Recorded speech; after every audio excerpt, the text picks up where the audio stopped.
যখন আদালত একটি রায় দিবে, আপনি সেই রায়টা অপছন্দ করতে পারেন, কিন্তু সেই রায়টাকে আপনাকে মেনে চলতে হবে। এখন রায়টা যখন দেওয়া হয়েছে এবং সরকারের একজনের উপদেষ্টা সেটাকে মানেননি, এটা সুস্পষ্টভাবে আদালত অবমাননা করা হয়েছে এবং আদালতের নির্দেশ অমান্য করা হয়েছে। তিনি তো পুরনো ঢাকায় অত্যন্ত জনপ্রিয় একজন মানুষ।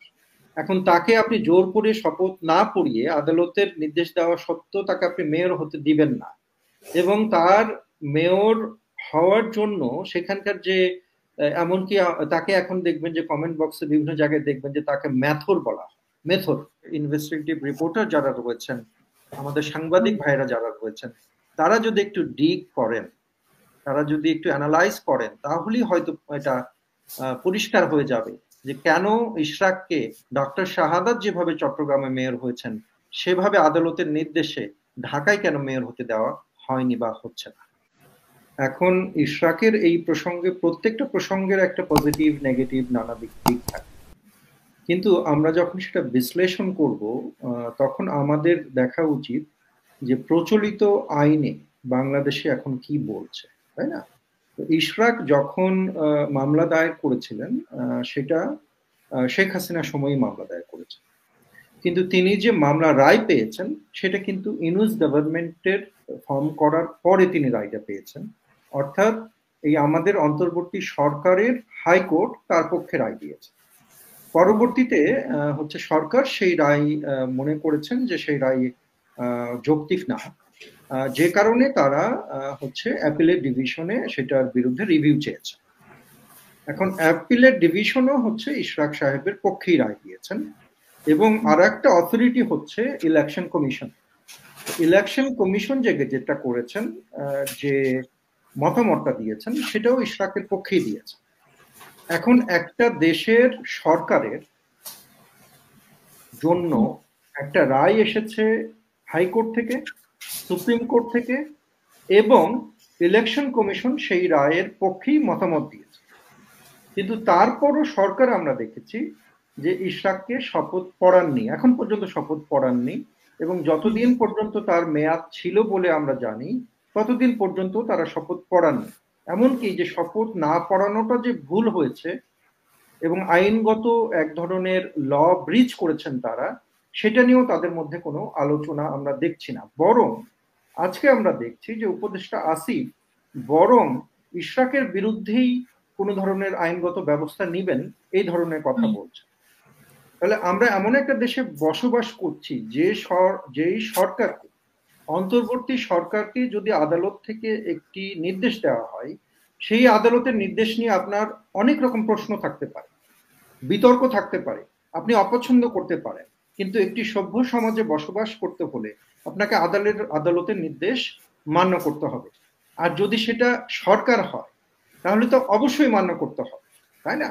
তার মানে একটা প্রাইভেট সিটিজেন হিসাবে আপনার অনেক ধরনের, সেখানে এই পরিস্থিতি হলো কেন আসলে, মানে এটার পেছনে কারণ তো এই প্রশ্নের উত্তর তো সরকারের দেওয়া উচিত। এই প্রশ্নের উত্তর তো স্থানীয় সরকার, যে মন্ত্রণালয়ের উপদেষ্টা, তার দেওয়া উচিত, কারণ তিনি তো এটা হচ্ছে ইমপ্লিমেন্ট করবেন। তিনি তো বারবার বলছেন সেই সাথে আমাদের সরকারের যে অথরিটি গুলো রয়েছেন, উপদেষ্টা গুলো রয়েছেন, তাদের হচ্ছে এই প্রশ্ন উত্তর দেওয়া উচিত। এখন আপনি যেটা বলছেন যে তিনিই তো আর একটা পার্টি, মানে তিনি তো এটা আসলে মানতে চাচ্ছেন না।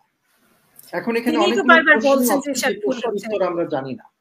এর আগে উনি বলেছেন যে শপথ নিতে পারে না, মানে শপথ যখন ডেট ছিল তখন বলেছে যে উনি শপথ নিতে পারে না, মানে জটিলতার না না, আপনি শপথ নিতে পারে না, এটা তো কোনো ইন্ডিভিজুয়াল ডিসিশন না, এটা তো মন্ত্রণালয়ের সিদ্ধান্ত না। আপনার একটা দেশে বসবাস করতে হলে আপনার সেই আদালতের সিদ্ধান্ত আপনাকে মানতে হবে না? আপনি যখন শেখ হাসিনা সরকার ছিল সেই সময় হচ্ছে বিএনপির বিরুদ্ধে, ছাত্র জনতার বিরুদ্ধে, বিভিন্ন হচ্ছে বিরোধী দলের বিরুদ্ধে অনেক ধরনের রায় এসেছে, যে রায়গুলো প্রশ্নবিদ্ধ না, প্রশ্নবিদ্ধ।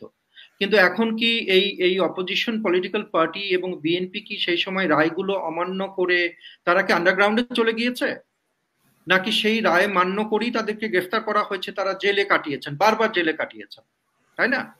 তার মানে যখন আদালত একটি রায় দিবে, আপনি সেই রায়টা অপছন্দ করতে পারেন, কিন্তু সেই রায়টাকে আপনাকে মেনে চলতে হবে। এখন রায়টা যখন দেওয়া হয়েছে এবং সরকারের একজনের উপদেষ্টা সেটাকে মানেননি, এটা সুস্পষ্টভাবে আদালত অবমাননা করা হয়েছে এবং আদালতের নির্দেশ অমান্য করা হয়েছে। এবং আমি মনে করি যেটা আদালতের মাধ্যমে সেটা সমাধান করা উচিত, যে কেন তিনি এটা অবমাননা করলেন, কেন তিনি আদালতের আদেশ অমান্য করলেন। এখন আদালতের আদেশ অমান্য করে তারপরে আবার যে ভিকটিম, তার বিরুদ্ধে প্রচারণা চালানো এবং তাকে অভিযুক্ত করা, সেটা আমি জানি না যে সেটা কিভাবে আপনি ডিসক্রাইব করবেন, হ্যাঁ, এবং সেটা কিভাবে আপনি ব্যাখ্যা করবেন। এখনো আপনি দেখবেন ইশরাক সম্পর্কিত যত সমালোচনা রয়েছে, প্রচুর সমালোচনা রয়েছে, আপনারা দেখবেন এই কমেন্ট বক্সও দেখতে পারেন, সেখানে কিন্তু আপনারা কোনো যুক্তির কথা শুনবেন না। তারা শুধু বলবেন যে অনেক ক্ষমতার লোভ আছে, কেন হচ্ছে সেই সময়ে একটা মামলা করা হলো, এখন শেখ হাসিনার সময়ের মামলার রায় কেন আমরা মানবো, অথবা শেখ হাসিনার সময়কার একটা মামলা করা হয়েছে সেটাকে নিয়ে কেন এখন হবে। তো মামলার রায় তো এখনো হয়েছে, এই সরকারের আমলে তো মামলার রায় হয়েছে, সেই মামলার রায় আপনার অপছন্দ হলেও সেটা মানতে তো আমরা বাধ্য। এখন আরো কিছু প্রশ্ন নিশ্চয়ই আপনি দেখেন। জি বলেন। আরো কিছু প্রশ্ন নিশ্চয়ই আপনি দেখেন যে ইশরাক এক ধরনের তারেক রহমান এবং ডক্টর ইউনূসের বৈঠকের পরে বিএনপির মধ্যে এক ধরনের, সরকারের মধ্যে এক ধরনের সমঝোতা হয়েছে। তো সেখানে ইশরাককে কেন বিএনপি থামাতে পারছে না? তারপরে ইশরাক কেন জোর করেছে নগর ভবনে গিয়ে নিজের দায়িত্ব বুঝে নিল? আমরা দেখলাম যে তাকে আবার ফুল দিয়ে সবাই বরণ করে নিচ্ছে। তো এইভাবে জোর জবরদস্তি করে কেন? ইশরাকের বাবাও ঢাকার মেয়র ছিলেন এবং ইশরাক নিজেও হচ্ছে ঢাকার তৃণমূল যে জনগোষ্ঠী, সেই জনগোষ্ঠীর কাছে অত্যন্ত জনপ্রিয়। ইশরাক এবং অন্যান্য নেতার ছেলেদের মধ্যে একটা পার্থক্য আছে। আপনারা যদি গণতন্ত্র পুনরুদ্ধারের যে আন্দোলন, সে সময় ইশরাকের ভূমিকা যদি আমরা দেখি, তিনি কিন্তু হচ্ছে তার দলের নেতাকর্মীদের ছেড়ে যান, বরং তিনি বারবার গ্রেফতার হয়েছেন। পুলিশের হাত থেকে তিনি তার নেতাকর্মীদের ছাড়িয়ে নেওয়ার জন্য দৌড়ে গেছেন এবং ছাড়িয়ে নিতে সক্ষমও হয়েছেন, বরং নিজে গ্রেফতার হয়েছে। তো এরকম একটা মানুষ, তিনি তো পুরনো ঢাকায় অত্যন্ত জনপ্রিয় একজন মানুষ। এখন তাকে আপনি জোর করে শপথ না পড়িয়ে আদালতের নির্দেশ দেওয়া সত্ত্বেও তাকে আপনি মেয়র হতে দিবেন না, এবং তার মেয়র হওয়ার জন্য সেখানকার যে এমনকি তাকে এখন দেখবেন যে কমেন্ট বক্সে বিভিন্ন জায়গায় দেখবেন যে তাকে মেথর বলা হয়, মেথর, তাই না? হ্যাঁ, তো আমি মনে করি যে এটা তো তার জন্য একটা রিকগনিশন।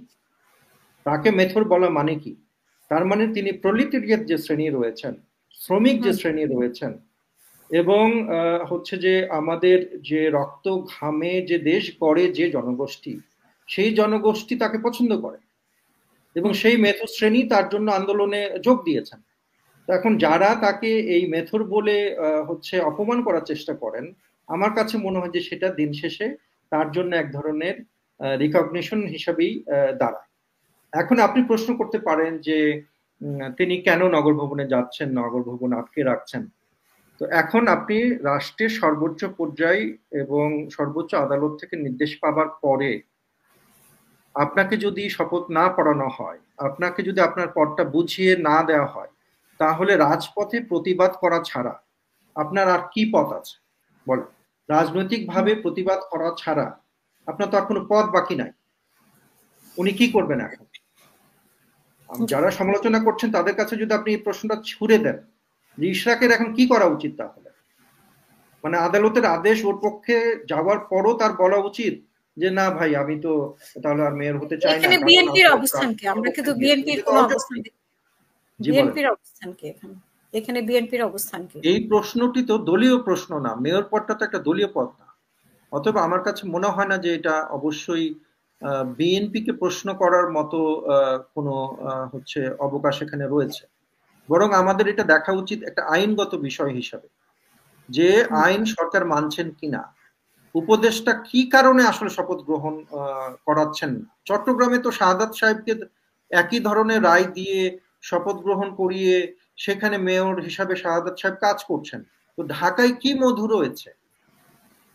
ঢাকা সিটি কর্পোরেশন এবং এই যে নগর ভবনে কি এমন রয়েছে যে যেখানে সেখানকার দায়িত্ব আদালতের নির্দেশ অনুযায়ী ইশরাককে দেওয়া যাচ্ছে না? সেখানে কে অফিস করতেন এতদিন?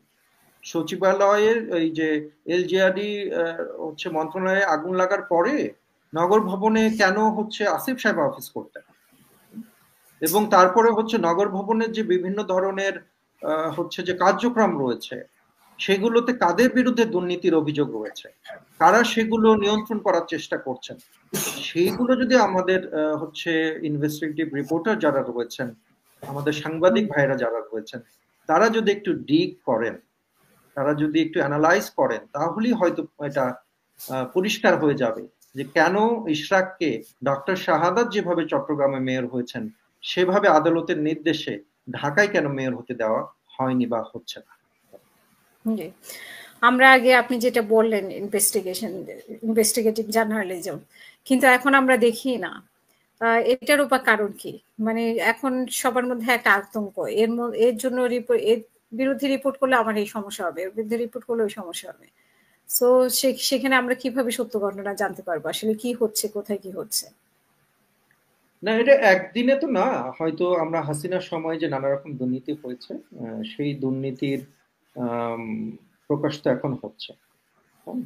তো এই অন্তর্বর্তী সেটা সরকার তো অনির্দিষ্ট কালের জন্য সরকার গঠিত হয়, একদিন না একদিন এই অন্তর্বর্তী সরকারও হচ্ছে গণতান্ত্রিক পন্থায় একটি নির্বাচিত সরকারের কাছে তারা ক্ষমতা হস্তান্তর করবে, এবং নির্বাচিত তখন সরকার এসে যখন ইনভেস্টিগেট রিপোর্ট পাবেন এবং নিজেরা যখন তারা নানাভাবে তদন্ত করবেন, তখন এখনকার যারা বিভিন্নভাবে দুর্নীতিতে জড়িয়ে পড়েছেন সেই খবরও আমরা জানতে পারবো।